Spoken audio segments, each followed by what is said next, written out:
Well, good evening and welcome to the Arbor Hills Nature Preserve in Plano, Texas. Tonight's exercise is a detailed cold weather evaluation of the Fenix HM65R-T headlamp.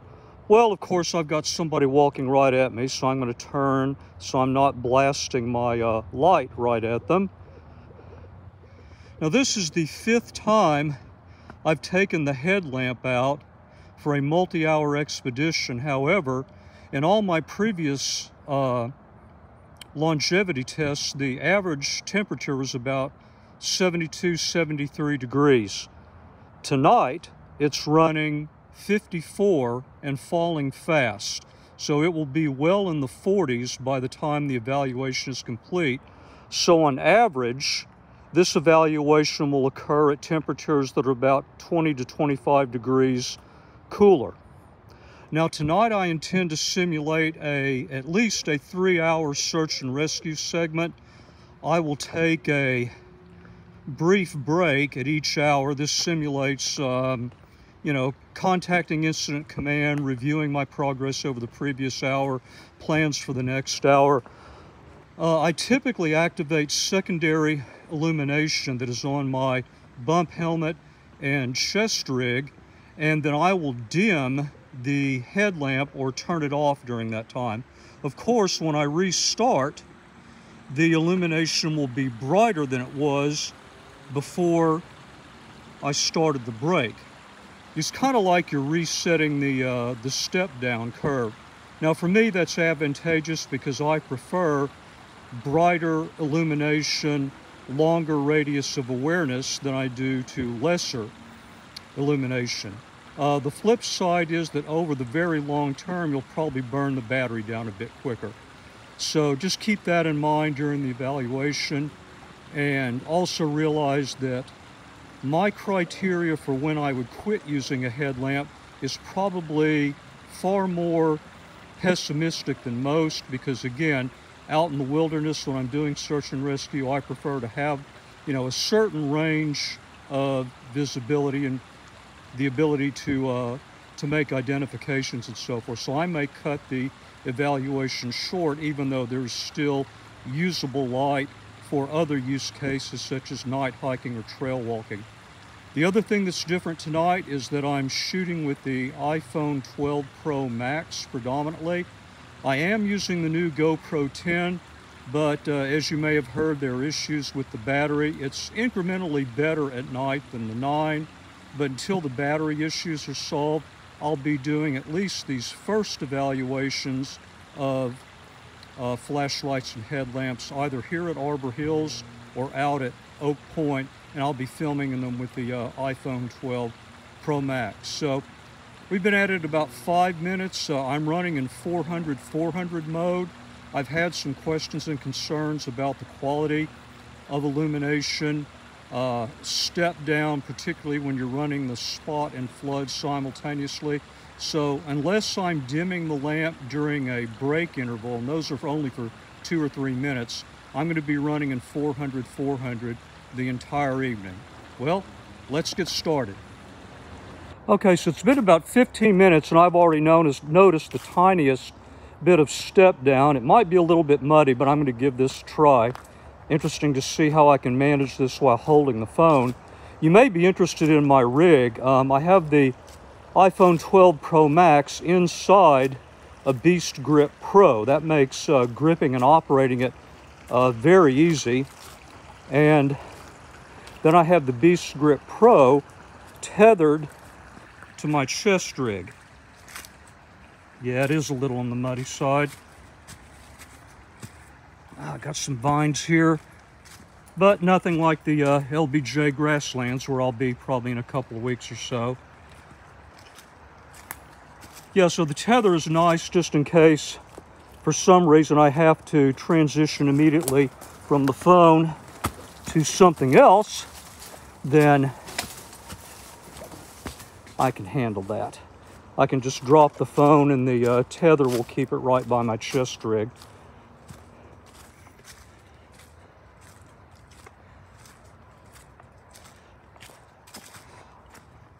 Well, at least it's cold enough I probably don't have to worry about copperheads. I was out here about 3 weeks ago. It was much warmer and saw 2 of them.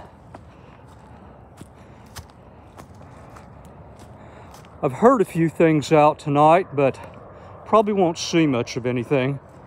Of course, now that I've said that, you know what's going to happen. So this is an interesting point. We're right before 1 hour. So what I think I'm going to do is show you this view. Then I'm going to dim the headlamp for a couple of minutes, and then I'll turn it on after I finish that 2-minute break and show you what I mean about resetting the step down curve, and we'll see how all of that looks. Okay, we're back after a couple-minute break. I dimmed the headlamp down, then put it back in 400 mode.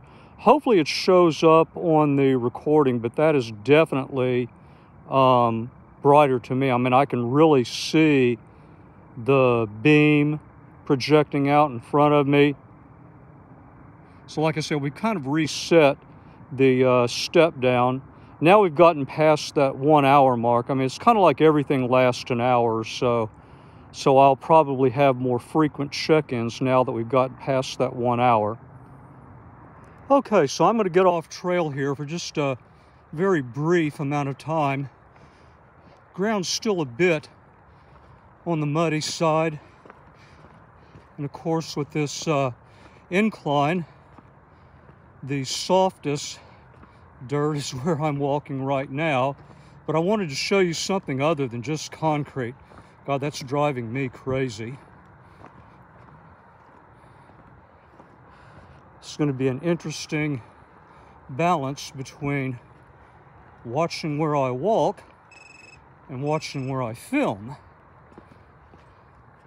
But, you know, we're about an hour 5, hour 8, something like that, and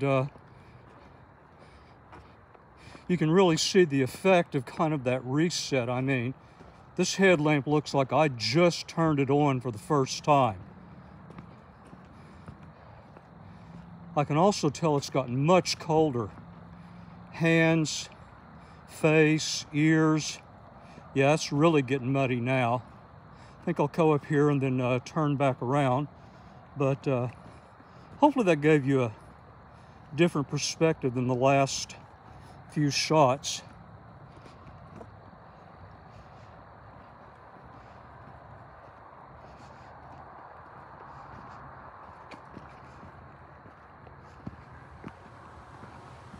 Okay, this is kind of an interesting area. Similar to the view that we had when we first started, but it's a completely different area of the nature preserve.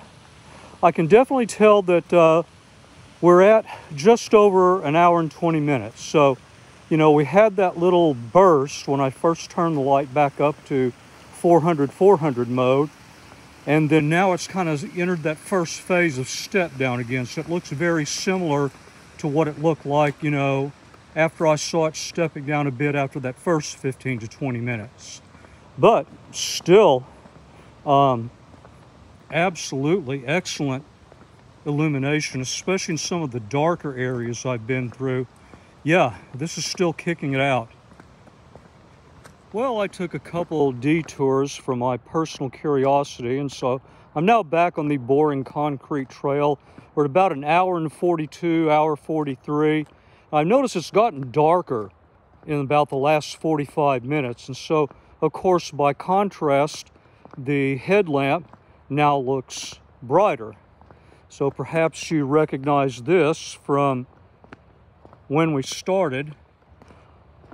Of course, I won't know until I get everything into the editor, but I'm guessing just on the basis of how much darker it's gotten, this probably looks as good, if not better, than when we started.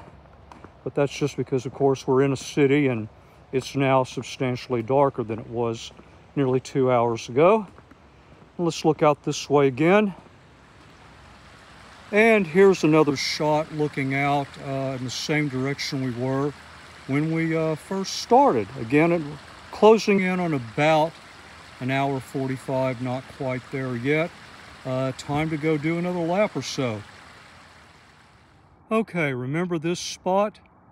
Yeah, it's been an hour and 56 minutes, so definitely not quite as bright at the end of hour 2 as it was at the beginning of hour 2, but certainly serviceable. And of course, we're looking back into probably one of the brighter areas of the city right now, and so that tends to wash out some of the effect from the headlamp. But in any event, I'm going to go up to the observation tower, take a couple-minute break, and then we will head into hour number 3. So people are always out here looking for owls.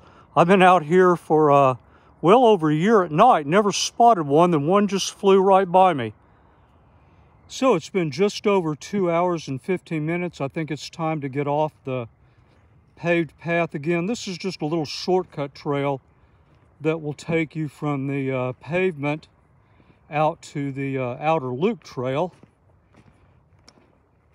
Doesn't seem to be quite as muddy as the last one, but this will give us another look at the headlamp,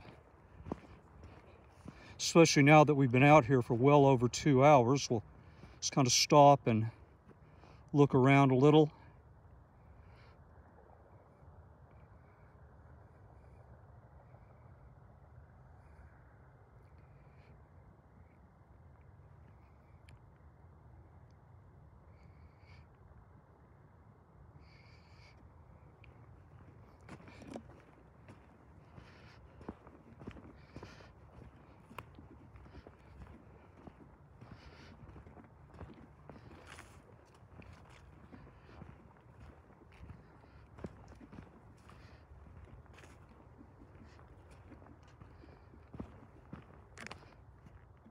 Yeah, I can definitely hear something out there, not quite sure what it is.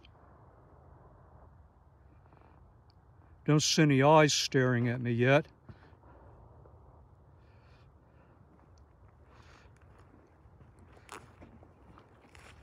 Yeah, but if I was out here on an actual search and rescue exercise, this is probably more likely the type of territory that I would be searching, and this is how I would be using the headlamp. So a little bit of a long segment, but I hope that was a fairly good one. I'll go ahead and head on back now. Don't know if you can see it. Let me get some extra light over here. See what we've got.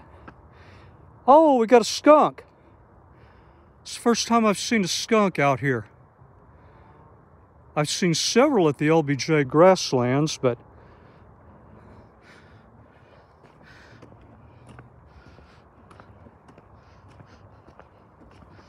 okay, one more time. He is long gone, waved back in the brush, so don't know if I caught him. I guess we'll find out when I look at the footage later. So you might remember this. We're at just, barely over 2 hours and 40 minutes. And I'm going to have to say this looks approximately the same as it did when I came through here before. It may be just a tiny bit lower illumination, but still overall, I mean, I would continue using this like, you know, if I was out at the LBJ grasslands outside of Decatur right now. I mean, this is perfectly acceptable for light searches and making my way through territory. So what I'm going to do is head back up to the parking lot area. I may sit down again. I'm going to continue running the headlamp. What I want to try to do is keep it running and time everything so that I can walk back by that place where we started right around the 3-hour mark. All right, we are officially 1 minute away from 3 hours. And to me, this is notably lower illumination than when we came through before. So this is pretty close or right at the point that you know, I would consider a battery switch. You could, of course, if you're just night hiking and following a trail, there's more than enough illumination. In fact, let's do a reset real quick. Okay, so turned it off.